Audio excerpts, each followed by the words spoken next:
like all my videos, I rebuilt my RB25. This is my R33 Skyline. Absolutely love this beast. A lot of you viewers know that I had a drift event, a 2-day drift event, so of course there's going to be tons of S14 content. Pretty much doing the drift prep, doing day 1 of drifting and day 2, and had to break them up into 3-part videos. So now it's time for the R33 to have some fun, give it a bit of boost here and there. Sounds so good, so powerful, man. This car is the absolute best, man. So what we're going to do is we'll roll on some clips of me boosting around in the R33, then we'll go home and inspect the S14 because we need to go over the car. 2 days of drifting in that pure 40-degree plus heat. There's probably going to be a few little damages, but nothing too major, and we'll fix them up. So let's enjoy the cruise and then go home and check out my S14.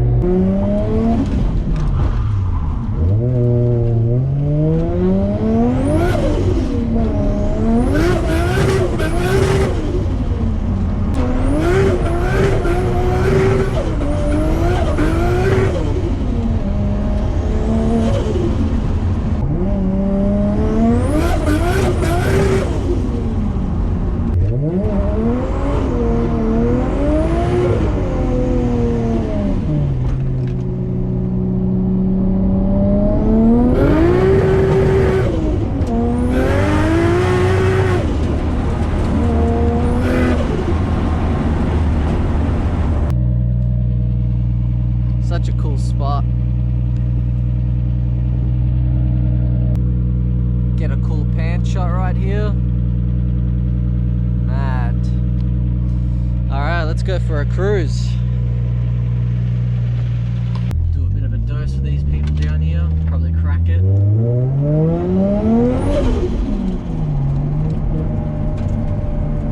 Oh, this lady looked like she death-stared me a little bit.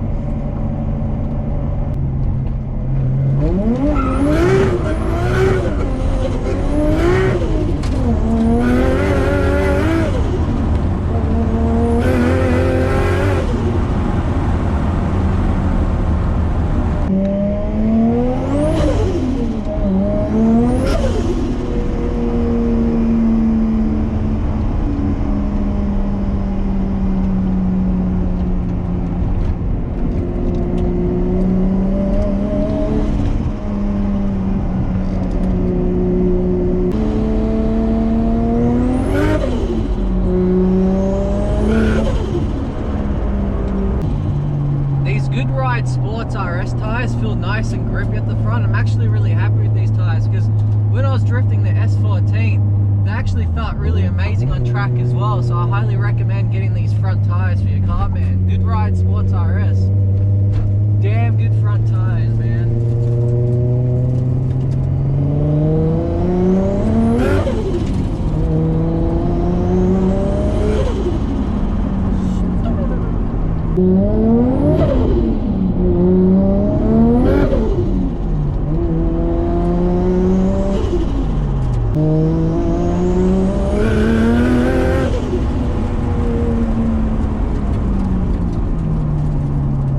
Rotors and these brake pads feel amazing as well. So if you guys haven't seen the video of me updating my brake rotors and brake pads, check out that video. Like, look at that. Stopping a dime, man. Stops on a dime.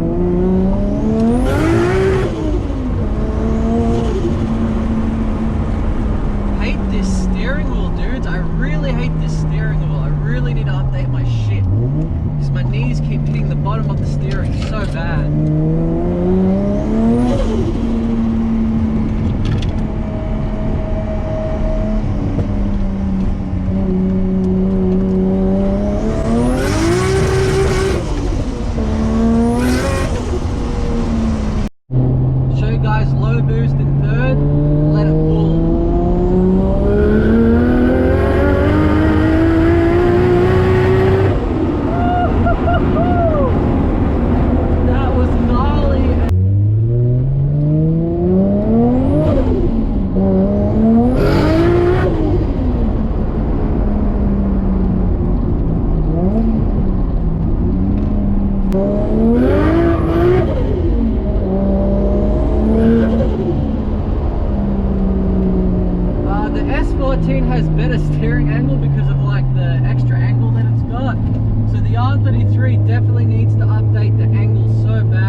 stock lock so much.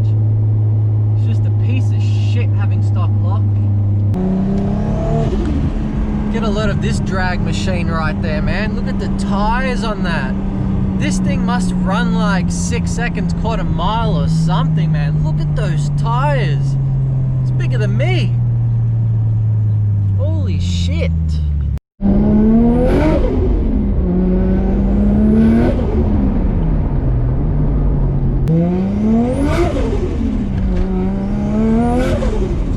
Love this part right here.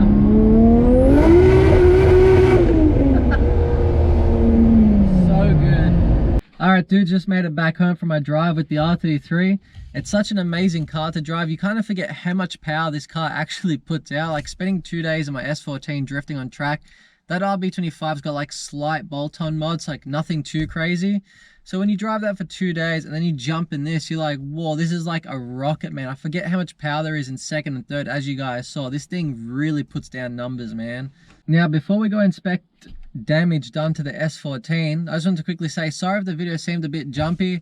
I try to wait for some days where it isn't raining. It's summer now and it's actually raining here and there, which really sucks because this car you cannot drive in the rain. You can, but it's just as soon as you put your foot down, as you guys saw, it just kicks out so easy. So it's finally nice to see like a bit of a dry gap, get a bit of a toge video for you guys, and make sure to leave a like on this video because I had to go out of my way, wait for the rain to stop, but it's all worth it. As soon as I see the supportive comments, the messages on my Instagram, makes it all worth it. Alright, before we get into the radiator stuff, like between the R33 and S14, I'll tell you guys what I'm going to do in the future with this, but we'll save this for last. Now, why I've got this rag here, I lost my Nismo oil cap, man. Probably the most thing that I'm shattered about throughout the weekend of drifting. 2 days of like trying to cool down this radiator, like coming off track. I'm more upset about losing my Nismo oil cap, man, because that Nismo oil cap's worth about 400 bucks, like a rare Nismo oil cap. Gone. So I've got a genuine OEM one coming, but still, man, that sucks. So that's one thing that happened. The next thing, because it gets so hot on this turbo side here, because there's no like heat shield or anything, there's only one heat shield here. I sprayed it with exhaust paint and it still burnt off, and then this intercooler pipe was actually so hot you could probably wrap bacon around this and cook it. I'm not even joking. So I reckon I'm gonna put like one of those heat shield stickers, use exhaust wrap to keep the heat out of it for now until I get like a whole new setup done in the future here. And with this external gate, the old school one, have a look at this. The vacuum hose was sitting in here like that, just slightly in. Because it's getting so hot from the exhaust side on the turbo and this old school external gate, if you look here, this metal part here sits right next to the bloody hose. So it's going to get so hot that it actually, look at this, it actually broke off. It snapped. So luckily this did not come out, or else it would have been over boosting and probably would have blown our block. So luckily that stayed in like that. I got to fix that up, maybe retuck this boost line, because I'm going to get a manual boost controller put in here as well, so we'll zip tie it somewhere here, and then we'll put like a heat sleeve over this vacuum line so it'll protect it from this crap. Or if we get exhaust wrap and just wrap it around this, and then we're going to wrap up the screamer pipe as well, because it was getting so hot. I didn't do this harness job, it was the old owner. It sits way too close to the screamer pipe there, if you guys can see that. And it was starting to burn like the duct tape layer off, so luckily the harness is protected with some material in there. And what we're going to do is we're going to cut off these zip ties and then retuck it all along the firewall up here. Man, it's so dark to film in here, so I'm going to try and get this harness right here and tuck it all along up here, so it's just away from the screamer pipe and the exhaust. And whilst we get the exhaust straight pipe done, what we're going to do is we're going to pretty much heat wrap all these spots, use heat sleeves everywhere just to protect the hot side, you know. We don't want to burn anything while we're out on track. You know, I can't complain, this motor survived even though we had massive overheating issues. So let's quickly check underneath the car and see if there's any problems there. This is my old R33 radiator right here. It's a double core eBay one, yeah? Never had any overheating issues with it when it was in my R33. Especially when I was out doing burnouts and stuff, just limiter bashing first and second with that old eBay radiator. It worked perfectly fine, but the difference is between R chassis and S chassis, the R33 and S14, the 33 is taller at the front. So the radiator for a 33 sits about here, so you can't close the bonnet. This radiator was so good in this RB25. It did not overheat once because I trialed it for about 2 days for about an hour a day. I was just driving around the side streets. Did not overheat, and I didn't have to use these cheap thermo fans either. So if you could make an R33 radiator fit in here, that would be ideal. But what everyone does for S14s, they use CA18 radiator, which this one is. I think it's a double core or a triple core one. Still overheats like crazy. And some of you guys say to me, why didn't I run a clutch fan? Look at all the stuff that I've done to my cars, like all the builds, the mods and stuff that I've done. Do you really think I wouldn't run a clutch fan? If I could, I would, trust me dudes. But look at the gap between the clutch fan right here and the radiator. There's no way that's gonna fit. It'll just smack up against the radiator. So what I have to do is mark it from like where the edge of the radiator is. We're gonna get a new rad, same one but just a better branded one, and try to run Ford AU thermo fans. So what we're gonna have to do is chop up this rad support here, maybe about somewhere along this line here, and then tilt this radiator forward so it gives us a bit of clearance. I still don't think we can use a clutch fan, so we're gonna use genuine Ford AU thermo fans, and hopefully that helps. We're gonna get water sprayers, and then that way when we're on track, we just pull a button, spray some water on the radiator while we do a cool down lap, and it should bring the coolant temps down. And then I gotta put a water temp gauge, gotta get an oil cooler done, and then I gotta get an oil cooler temp gauge as well. So there's a fair few things to come with this S14 now. Or run no thermostat and wait for my car to warm up for half an hour. So I'm trying to think, Nismo thermostat or no thermostat? Let me know in the comment section. I think I'm aiming towards a Nismo thermostat. Come over here to my R33. I use a genuine Blitz Racing radiator. This radiator has been so amazing. Have not had it creep up at all. Like, I've gone out hammering it around, have never seen that needle go up once. This thing cools down so fast. You can't beat clutch fans. The reason why clutch fans are so good is because as soon as your motor's gone high RPM, the fan is spinning so fast. There's going to be no thermo fans that will keep up with the clutch fan.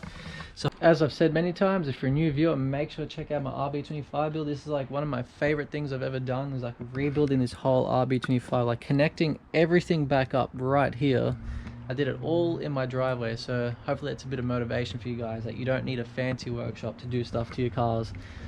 In the rain, no cover, boiling sun, rain, and I still smashed out this job.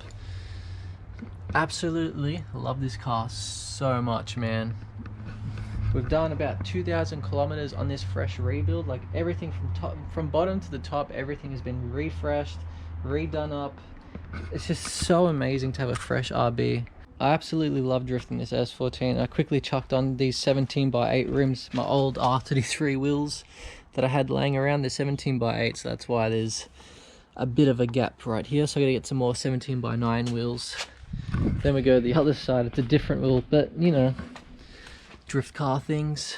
Man, I forgot to wrap up this video. Make sure to leave a like, leave a comment down below, share this video to your mates, and continue on with the R33 videos, because next year, January, the drift events start again. So until then, back to boosting around in the R33, and I'll catch you guys next episode. Catch you guys later.